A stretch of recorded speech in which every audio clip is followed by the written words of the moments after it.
साइमा नाश्ता बनाती रही और मैं उसकी मदद करता रहा। कल रात इस गैर मरी मखलूक को तो मैंने कह दिया था कि मैं इसका हुक्म मानूंगा, लेकिन मैंने इस घर को छोड़ने का पक्का इरादा कर लिया था। साइमा, नाश्ता करके ज़रूरी चीज़ें ले लो। तुम लोगों को इमरान के छोड़कर मैं टिकट्स लेने और छठी की दरख्वास्त देने के बाद आता हूं। हम आज ही लाहौर चले जाएंगे। मैं तो सुबह सवेरे ही यहां से निकलना चाहती थी, लेकिन आपकी नींद की वजह से इंतज़ार करती रही।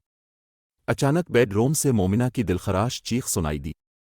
हम दोनों तेजी से भागते हुए बेडरूम में आए तो देखा मोमिना अहद के साथ चुपकी बुरी तरह रो रही थी और अहद खौफजदा नज़रों से बाथरूम की तरफ देख रहा था। जैसे ही हम दोनों अंदर दाखिल हुए वो भी रोने लगा। दोनों ने लगा दोनों बच्चे बुरी तरह सहमे हुए थे। साइमा ने जल्दी से आगे बढ़कर मोमिना को उठा लिया। अहद भागता और हुआ मेरी टांगों से लिपट गया। मैंने नीचे बैठकर उसे अपने साथ लगा लिया। इसका नन्हा सा दिल तेजी से धड़क रहा था। साइमा ने मोमिना को अपने सीने से लगाया हुआ था, जवाब भी हिचकियां ले रही थी।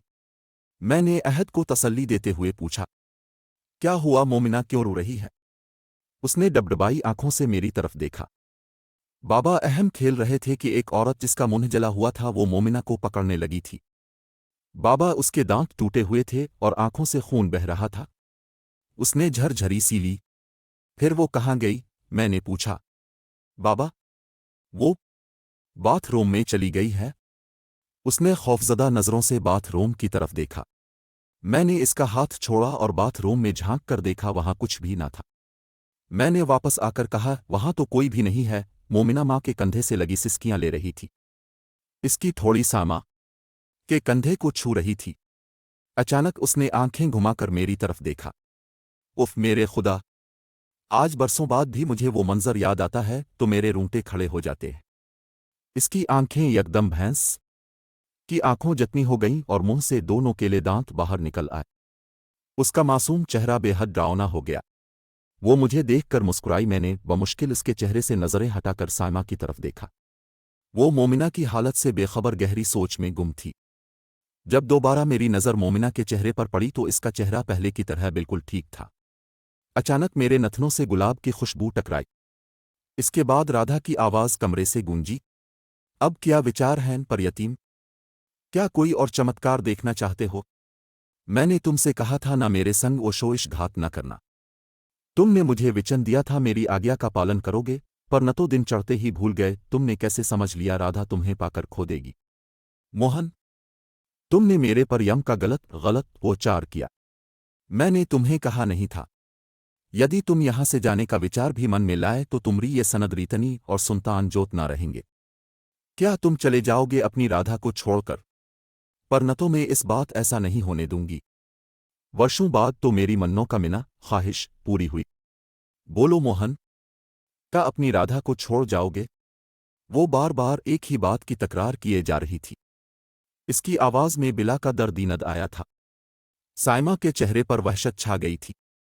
वो यक तक मेरी तरफ देख रही थी। मैंने घबराकर बच्चों की तरफ देखा। वो बिल्कुल चुप खड़े थे। मैं हैरान था कि उन्होंने राधा की आवाज़ सुनकर किसी रद्द-अमल का इजहार क्यों न किया था। मोमिना तो खैर छूटी थी, लेकिन अहद बहुत समझदार था। मेरी आवाज़ केवल तुम और तुम्हारी पत्नी ही सुन रहे हो मेरे मैयत। राधा की आवाज़ ने मेरी उलझन दूर कर दी। मैंने देखा राधा का मुझे मैयत कहना साइमा को बहुत बुरा लगा। बावजूद खौफजदा होने के इसके चेहरे पर नागवारी के तासुरात बखूबी पड़े जा सकते थे। अचानक इसका चेहरा गुस्से से सुर्ख हो गया। जब वो बोली तो मैं हैरान रह गया। तुम जो कोई भी लेकिन हो बहुत बेशर्म। तुम्हारे अंदर ज़रसी भी हया नहीं है। खबरदार, अगर मेरे शौहर को दोबारा तुमने इस किस्म के बेहुदा अलकाबात से पुकारा तो मैं तुम्हारा हशर कर दूंगी। वो किसी जख्मी शेरनी की तरह गुर्राई। अहद ने हैरत से साइमा की तरफ देखा। वो हैरान था कि मामा किसको डांट रही थी। हा हा हा, कमरा राधा के कहकहे से गूंज उठा। सुना तुमने मोहन? तुम्हारी पत्नी क्या कह रही है? उसने मुझे मुखातिब किया। बंद करो अपनी बकवास। तुम जैसी बदकिरदार बेहया हर मजहब और नस्ल में मौजूद होती हैं। तुम क्या समझती हो हम तुमसे डर जाएंगे? याद रखो, शैतान कितना ही ताकतवर हो जाए, अल्लाह ताला के कलाम के आगे वो बेबस है। अगर तुम अपनी खैरियत चाहती हो तो उसी वक्त ये जगह छोड़कर चली जाओ, नहीं तो जल कर रख हो जाओगी। सायमा किसी शेरनी की तरह गरज रही थी। मैं इसकी जुर्रत पर हैरान रह गया। कुलनकनी, तुझे बताना बहुत जरूरी हो गया कि इससे तो किस शक्ति के सामने खड़ी है। राधा की कहर व गज़ब में डूबी हुई आवाज़ सुनाई दी। मैंने सायमा की तरफ देखा, इसका चेहरा गुस्से से तमतमा रहा था। कुछ देर कमरे में खामोशी छाई रही, फिर राधा की आवाज़ आई। मोहन, इस बार तो मैं तुम्हारे कारण इस मूर्ख को क्षमा कर रही हूं, पर न तो यहां से जाने का विचार किया तो फिर मैं इस पापेन को बताऊंगी कि राधा क्या है और कितनी शक्तिमान है। मैं जा रही हूं, पर न तो ये ना समझना मैं तुमसे बेगैबर हूं। इसके बाद कमरे में खामोशी छा गई। आहिस्ता आहिस्ता गुलाब की खुशबू मद्धम होती जा रही थी। मैंने सायमा के कंधे पर हाथ रखे हुए इसे परसुकून रहने का इशारा किया। बच्चों की मौजूदगी की वजह से चिल्लू आज किचन में नाश्ता करते हैं। सायमा नॉर्मल हो गई थी। हाँ बच्चों, आज किचन में बैठकर नाश्ता करते हैं, इसने मुस्कुरा कर कहा। अहद खान ने मेरी तरफ देखकर आहिस्ता से पूछा, बाबा, मामा किसको डांट रही थीं? वो बड़े बड़े दांतों वाली औरत कौन थी? मैंने इसका हाथ पकड़ लिया। वो कोई फकीरनी थी। इसने जब देखा कि मैं और आपकी मामा किचन में हैं तो वो आपको डराने आ गई। मुझे और तो कुछ न सूझा, बस छोटी सी कहानी घड़कर इसे मुतमईन कर दिया। नाश्ता करने के बाद हम दोबारा बेडरूम में आ गए। बच्चे खेल में मसरूफ हो गए। आज तो तुमने कमाल कर दिया भाई, मुझे तुमसे इतनी दिलेरी की तवक्को न थी। मैंने मुस्कुराकर उसकी तरफ देखा। मध्यम सी मुस्कुराहट उसके होंठों पर आ गई। किस कदर ढिठाई से वो मेरे सामने ही आपको बेहुदा तरीके से बिला रही थी। मुझसे ये बर्दाश्त ना हो सका। तुम्हारा ये रूप मुझे बहुत भला लगा। मुझे फ़ख्र है कि मेरी बीवी मेरे लिए किसी भी शैतानी कुव्वत से टकरा सकती है। मेरी इस तारीफ से इसका चेहरा खुशी से खिल उठा। उम्मीद सब कुछ तो आप ही हैं। ये तो मैं मरकर के भी बर्दाश्त नहीं कर सकती कि मेरे अलावा कोई अब से इस तरह बात करे। इस मुसीबत से छुटकारा हासिल करने के लिए हम काफ़ी देर मुख्तलिफ तराकीब सोचते रहे। अचानक मेरे जहन में को निदा सा लपका। क्यों ना मैं शरीफ के वालिद मोहतरम की खिदमत में हाज़िरी दूं। मुझे यकीन था वो इस मुश्किल का कोई हल ज़रूरी बताएंगे। इससे पहले मैंने सायमा को किसी बात की भनक न पड़ने दी था। मैंने सोचा पहले मैं उनसे मुलाकात कर लूं, फिर सायमा को बताऊंगा। मेरा प्रोग्राम था उसे और बच्चों को इमरान के घर छोड़कर मैं शरीफ के साथ इसके वालिद साहिब से मिलने चला जाऊंगा। सर से जैसे बोझ उतर गया। मैंने सायमा से कहा, तुम बच्चों को तैयार कर लो, मैं बैंक जाते हो कि फिर ड्रॉप तुम बच्चों दूंगा। उसने सर बुलाया। 3 बच्चों की मौजूदगी में मजीद कोई सवाल न किया और उन्हें तैयार करने चली गई।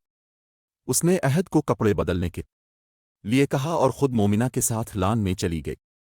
मैं अभी फ़ोन करने के इरादे से उठने ही वाला था कि मोमिना के चीखने की आवाज़ आई। वो बुरी तरह चला रही थी।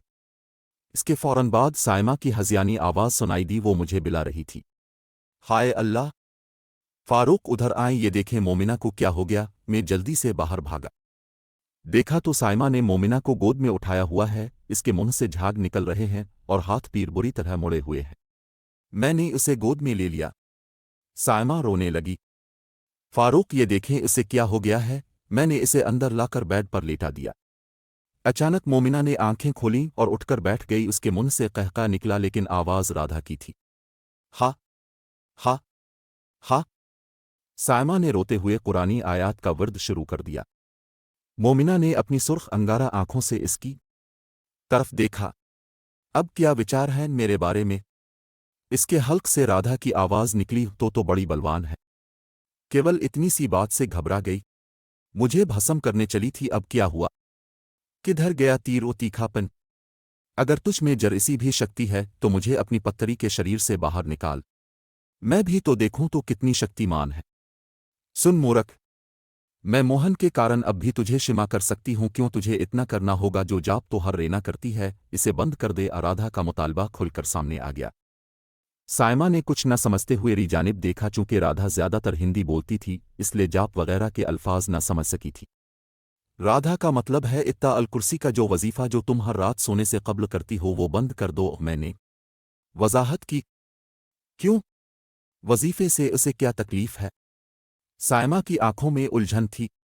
मैंने उसे खामोश रहने का इशारा करते हुए मोमिना के जरिए राधा से कहा, वदा किया था कि सायमा और बच्चों की कोई नुकसान तुमने मुझसे वदा। राधा, तुम जैसा कहोगी हम वैसे ही करें। पहले दिन ही अपना वदा तोड़ दिया। वचन तो तुमने भी मुझे दिया था पर यतीम पर न तो उजाला फैलते ही यहां से जाने का विचार कर बैठे। क्या मुझे जानकारी नहीं कि तुम अपने मित्र के घर इस सिमसिया के समाधान मुश्किल का हल के कारण जा रहे हो? साइमा ने हैरत से मेरी तरफ देखा कि किस वक्त ये वादे वईद हुए। वो बोलने ही लगी थी कि मैं ने उसे खामोश रहने का इशारा किया। जारी है।